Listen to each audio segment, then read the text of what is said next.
Welcome to Fit to Learn's first webinar on sound processing, and this first one we're going to look at making sense of pitch. I'm Charlotte Davis. I'm a Tomatis Level 4 consultant based in London and I'm a teacher. And I am Nicola Laterza, a Tomatis Level 2 practitioner working in London and in Italy. We both work in sound therapy, and that means what we're doing is helping people improve their sound processing so they can make better sense of language, of music, they can speak more clearly, and they can recall things better auditorily. So it's really quite an exciting therapy.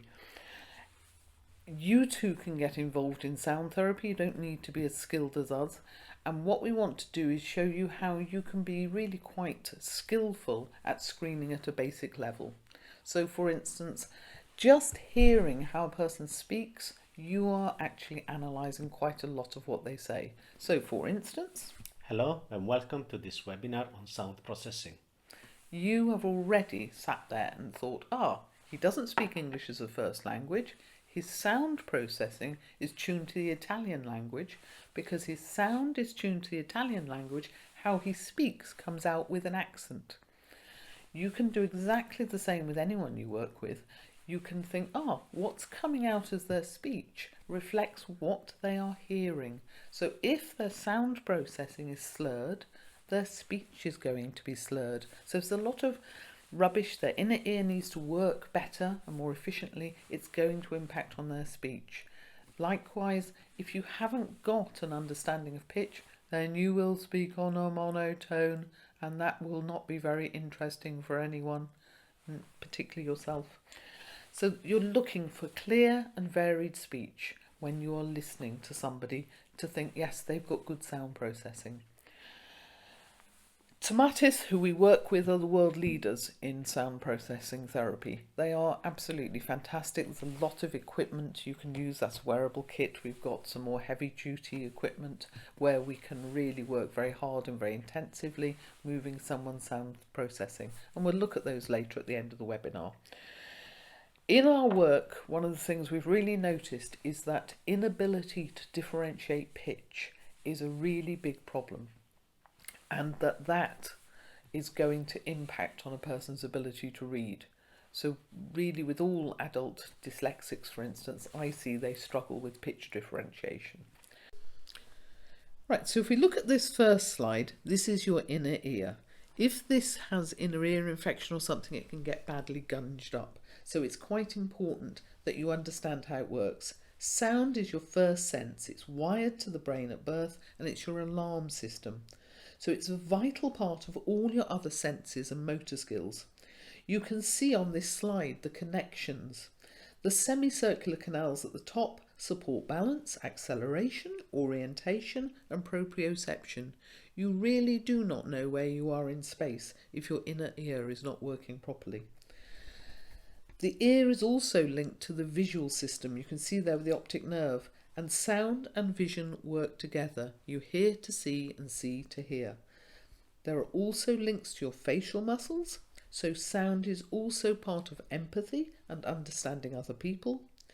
And of course, sound is to do with the production and processing of a wide range of sounds in speech, language and music. Let's look at pitch in detail. First of all, let's be sure what we're talking about.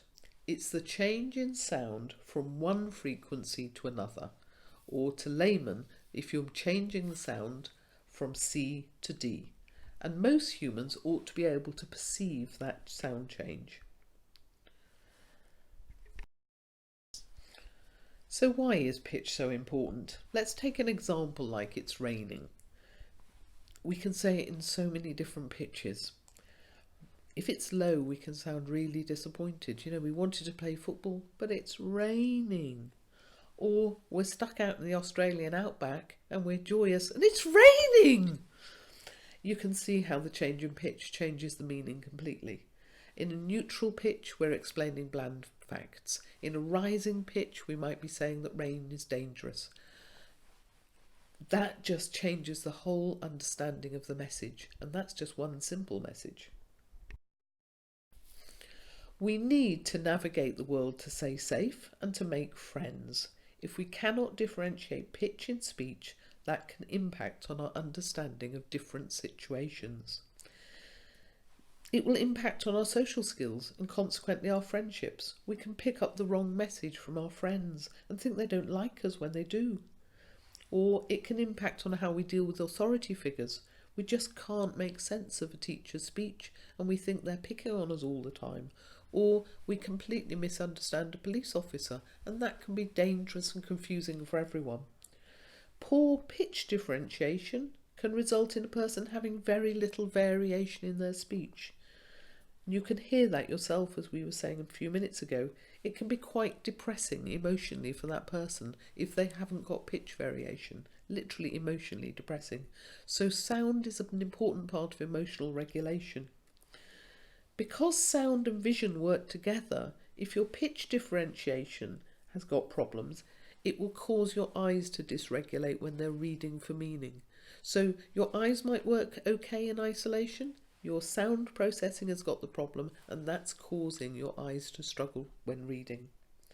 And of course, if you cannot pitch differentiate, it's going to affect your ability to learn music, to learn foreign languages. So it's really important. When we screen for sound processing, that involves several tests and considers a wide range of factors. You can see here Nicola, who's screening a client. And he's looking for a wide range of factors, including how well that person copes when sound moves, because quite a lot of people, I'm afraid, lose sound processing when the teacher moves or the speaker moves. He's looking at how well the person can process sound both through air conduction of sound and through bones. It's our whole body processes sound. We're looking at the sound range from 125 Hz through to 8,000 Hz. Basically the sound range we're working with every day. And we're also looking at how trauma or inner ear infection affects sound processing. And finally, we're looking at how well the person differentiates between changes in pitch. That's a long job, but a teacher or parent or friend can themselves get a feel for a person's sound processing relatively easily. Pitch differentiation is relatively easy to screen for. Simply explain to children the difference between high and low pitch. Let them hear you make sounds which have a very clear difference in pitch. Then ask them to make a high pitch sound and a low pitch sound. Then listen carefully. If that sounds all right, then start training the children to be able to identify specific pitches. So relate it to piano sounds, etc. Before you start all of this though, really think and reflect. At what stage are you going to be concerned if a child does not make progress? When we looked at Wisby's book, Learn to Sing, Learn to Read, and she had a lot of experience in this, her advice is that after a month, if there are still clearly problems, then you need to look for expert help. You need to go and do something about the child's auditory processing. And if a child or an adult even has problems, there's a lot you can do these days, which we'll look at later. Particularly young children are developing their sound processing skills, so give them time to get their ear in and learn to differentiate sounds. However, to begin with, be very wary about using lots of physical and visual cues when testing individual children. You're trying to identify their sound processing skills in isolation, not their coping strategies. And the children want to please you so are very, very clever at giving you the answer they think you want. Start asking children individually to make a high sound and a low sound and make a note of their response. Can they do it? Can they not do it? Reinforce the learning by thinking about animal noises, for example. Birds will make a high-pitched sound, tweet, tweet, while a wolf, roar, will make a lower sound. Monkey's alarm call is a high-pitched call, whilst a lion makes a deep roar, roar. Such sound can be built into a simple story, and the children will enjoy making the sounds. The more relaxed a child is, the more easily they can make a good range of sounds. Anxious people struggle to use their voice properly. Once the basic idea of high and low sounds is established, then move on to establishing the idea there's a whole ladder of sounds. It can be lots of fun to jump when a child hears a sound, then to jump to another position when they hear a different sound, and a third position for a third sound, just like jumping up and down a huge piano. Nicola will show you this on the following video. I'm going to show you a quick and easy activity you can use before starting the lesson as a movement break in the playground or going up the stairs. I will be using my body to jump and produce a sound. The key is repetition, so start with 2 simple sounds, and when the children are confident you can build up to 5 or 6 sounds. You can also have children taking turns as leaders, or they can mirror you.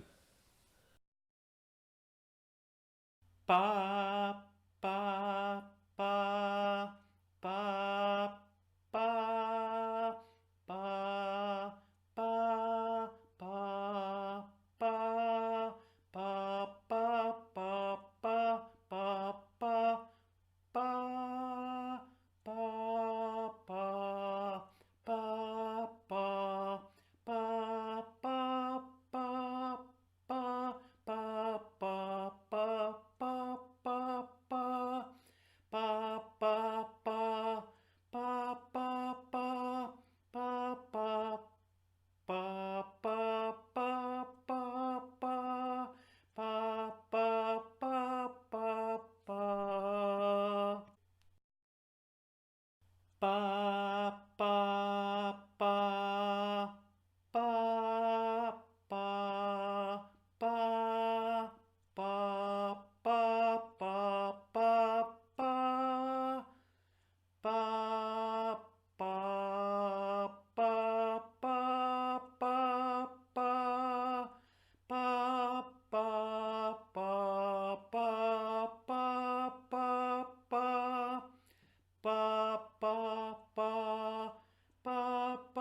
In an ideal world, all children will undertake music education several times a week, and ideally a top course like Kodai that really does develop sound processing to the most sophisticated level.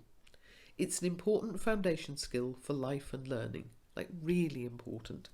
For some children though, they will struggle with some aspects of sound processing, and it is really important to know that and to address it. Don't just leave it because it will impact on later life skills.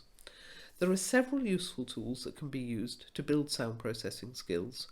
If you're working independently on a tight budget, then you can consider buying the following tools. So here is Soundsori, which is a 20-minute a day for 40 days Tomatis sound and movement program. And it is great for children who are 3 years and above, and for even adults who enjoy light sound therapy every day. And it can be used by several children in one day, as it's such a short session each day. So if you're working in a school, you ought to be aiming to get 10 children on in a day. The second bit of kit you could consider buying is a forebrain. It's wearable technology that creates an audio vocal loop. It works from the person's voice. So the person must be prepared to speak. So it's not going to be any use with elective mutes. You need to use it where the person is speaking, so for instance a singer improving their singing, a person learning foreign languages, it's fabulous for, students learning their notes and building their auditory recall, and things like helping anxious people learn to like their own voice. I use it a lot singing happy songs and dancing around. If you're working with a sound therapist like me or Nicola, then you can access intensive sound therapy using a Tomatis Talks Up kit, either at a sound therapy or by hiring the equipment whilst you need it. If you're a school, then we would strongly recommend you consider training up in sound therapy because it's by far the most cost-effective way of making a massive change to your students' life outcomes. Thank you for listening to us. If you want to know more about how to address children or adults' sound processing problems, then please do get in touch. These are our contact details. We work with people from 3 through to 90 years of age, private clients and also schools and other institutions. We do training of professional staff, particularly understanding how sound works with motor skills and vision. Those are our details. Get in touch. We're very friendly. Thank you very much for listening, and goodbye. Goodbye.